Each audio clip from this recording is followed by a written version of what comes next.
नमस्कार बच्चों। मेरा नाम अनुपम देशपांडे है और मैं पुणे में रहती हूँ। आज मैं आपको वाटर साइकिल या जल चक्र के बारे में बताऊंगी। तो ये वाटर साइकिल या जल चक्र क्या है?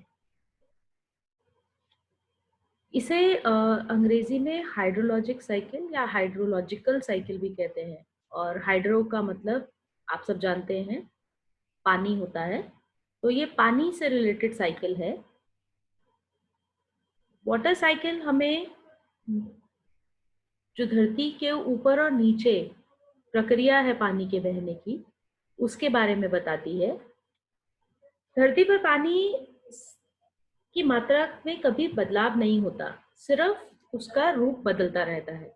तो कभी वो सॉलिड फॉर्म में रहती है, जैसे कि आपकी बर्फ, ग्लेशियर्स। कभी वो लिक्विड फॉर्म में रहता है, जैसे कि आपके नदी, तालाब, बारिश, झरने, कुएं का पानी। और कभी वो वेपर के रूप में रहता है, जो कि जिसे हम ह्यूमिडिटी के रूप में भी मानते हैं। जो हवा में नमी रहती है, तो वो उस फॉर्म में भी रहता है। तो ये जो चक्र है, ये जो पानी के रूप बदलने का चक्र है धरती के अंदर और बाहर, इसमें एनर्जी या ऊर्जा का आदान प्रदान भी होता है। तो जब पानी गर्मी के कारण वेपर में बदलता है, तो वो एनर्जी सोख लेता है आसपास से, और आसपास का जो सारा माहौल है वो ठंडा हो जाता है। इसीलिए आपने कभी ध्यान दिया होगा कि गर्मियों में हम अ, छतों पे या अपने घर के बाहर पानी फेंकते हैं, ताकि उसके कारण जब वो पानी सूखता है आसपास की हवा ठंडी हो जाती है। ऐसे ही जब पानी बारिश के रूप में बरसता है, यानी कि वेपर फॉर्म से लिक्विड फॉर्म में आता है, तो वो एनर्जी छोड़ता है। तो आसपास का माहौल हल्का गर्म होता है, और इससे हमारे जलवायु पे, यानी कि पूरी धरती के क्लाइमेट पे भी असर होता है। तो चलिए देखें ये वाटर साइकिल दिखती कैसे है। अगर आप यहाँ ध्यान से देखें, तो ये वाटर साइकिल इवेपोरेशन से शुरू होकर कलेक्शन तक जाती है। तो हम इस वाटर साइकिल के एक एक हिस्से को अभी देखेंगे और समझने की कोशिश करेंगे। तो सबसे पहले हम शुरू करते हैं इवेपोरेशन से। इवेपोरेशन यानी कि तापमान के बढ़ने के कारण पानी, जो कि नदियों में भी होता है, आपके समुद्र में होता है, तालाब में होता है, वह धीरे धीरे वेपर या वाष्प में बदल जाता है। और यह क्योंकि हल्के रहते हैं, तो ये आसमान की तरफ चले जाते हैं। तो ये तो है जो पानी की फॉर्म है, जो लिक्विड फॉर्म में है पानी, वो बदल रहा है वेपर में। पर हमारी जमीन में भी पानी होता है, गीली मिट्टी में, और हमारे पेड़ पौधों में भी पानी होता है। तो जब वह पानी गर्मी के कारण आसमान में जाता है वेपर में बदलकर, तो उसको ट्रांसपायरेशन कहते हैं।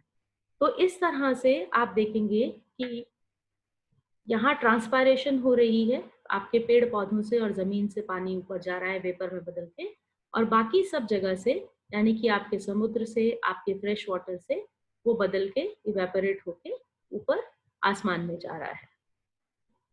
इवेपोरेशन के बाद, यानी कि अब आपका पानी भाप में बदलकर या वेपर में बदलकर ऊपर चला गया है, अब उसके बाद होगा कंडेंसेशन।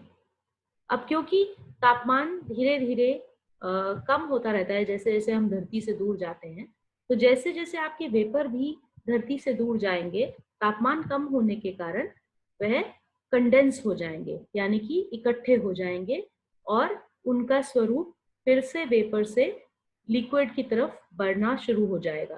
तो अब वो इकट्ठे होके बन जाते हैं आपके बादल, या फिर पहाड़ों में जो धुंध रहती है, ये उसमें परिवर्तित हो जाते हैं। तो ये जब बादलों में खूब सारा पानी इकट्ठा हो जाता है, और वो उसको बहुत ज्यादा देर तक रोक नहीं पाता उस फॉर्म में, यानी कि बादल की फॉर्म में, तो वह पानी बारिश या बर्फ के रूप में जमीन पे वापस आ जाता है। अब जहाँ पर तो गर्मी रहती है वहाँ बारिश होगी, पर जहाँ पर मौसम ठंडा रहता है वहाँ पर वो पानी पूरी तरह से, जो बादल में पानी है वो पूरी तरह से लिक्विड में कन्वर्ट नहीं हो पाता है, तो वो बर्फ के रूप में जमीन पे गिरता है। तो पहाड़ों में या हमारे नॉर्थ की तरफ के जो देश हैं यूरोप में, वहाँ पर पानी जो है या जो कंडेंसेशन है वो बर्फ के रूप में जमीन पे गिरती है, ना कि बारिश के रूप में। अब एक बार जब वो पानी नीचे आ गया तो वो हमारी धरती में अलग अलग तरह से इकट्ठा होने लगता है। तो नदियों में, तालाबों में और जमीन के नीचे भी पानी इकट्ठा होता है। जब पानी पहाड़ों पे गिरता है तो वो धीरे धीरे वहां से इकट्ठा होके झरनों के रूप में, नदियों के रूप में नीचे तक पहुंचता है, और इसको हम सरफेस रन ऑफ भी कहते हैं। इवन आपकी बर्फ जो होती है, जो पहाड़ों पे गिरती है, वो मौसम जब गर्म होता है तो वो भी धीरे धीरे पिघल के नीचे की तरफ आने लग जाती है, और फिर वो बड़ी बड़ी नदियों में मिलके पूरा जमीन पे पहुंच जाती है। ये तो हुआ जो जमीन के ऊपर का पानी है, पर पानी जमीन के अंदर भी जाता है, जिसको हम परकोलेशन कहते हैं। जब बारिश पड़ती है तो मिट्टी गीली होती है और वो गीली मिट्टी धीरे धीरे पानी को नीचे तक जाने देती है, जिससे हमारा ग्राउंड वाटर यानी कि जमीन के नीचे का पानी जो है वो भरने लगता है। अब ये ग्राउंड वाटर हम कहाँ देखते हैं? ये ग्राउंड वाटर हमें कुओं में दिखता है। आप देखेंगे कि नदी का पानी सतह के ऊपर होता है, पर कुएं का पानी सतह के काफी नीचे होता है। तो वो पानी कहाँ से आया है? ये वो पानी है जो बारिश में जमीन के अंदर रिस गया है और फाइनली आपके ग्राउंड वाटर में मिल गया है, और अब आप कुआं खोदते हैं जब गहरा, तो वो आप उस पानी तक पहुंच पाते हैं। ये जो सारा पानी है, ये ग्राउंड वाटर भी और आपकी नदियों का पानी भी फाइनली आपके समुद्र में जाके मिलता है। तो हमारी धरती पे पानी की फॉर्म्स अगर देखें तो तीन तरह की हैं। फ्रेश वाटर, जिसे मीठा पानी भी कहते हैं। एक्चुअली मीठा नहीं होता है वो, पर क्योंकि वो नमकीन नहीं है, पीने लायक है, इसलिए उसे मीठा पानी कहा जाता है। ये आपको नदियों, तालाबों और झीलों में मिलता है। फिर आपका ग्राउंड वाटर यानी कि जमीन के नीचे का पानी, जो आपको कुओं में मिलता है। और फिर आपका सॉल्ट वाटर यानी कि नमकीन पानी, जिसे पिया नहीं जा सकता, और ये हमारी धरती का सबसे ज्यादा पानी जो है वो इसी फॉर्म में है। तो अभी जो हमने पहले बात की थी इवेपोरेशन की, वो बहुत इंपॉर्टेंट है हमारे लिए, क्योंकि ये नमकीन पानी इवेपोरेशन से हमें वापस मिल जाता है, और फिर हम उसको दोबारा से बारिश के रूप में अपनी धरती पर पा सकते हैं, और वो नमकीन पानी से मीठे पानी में बदल जाता है। तो ये है आपका वाटर साइकिल। मुझे आशा है कि आपको ये समझ आया होगा, और फिर हम मिलते हैं दोबारा से।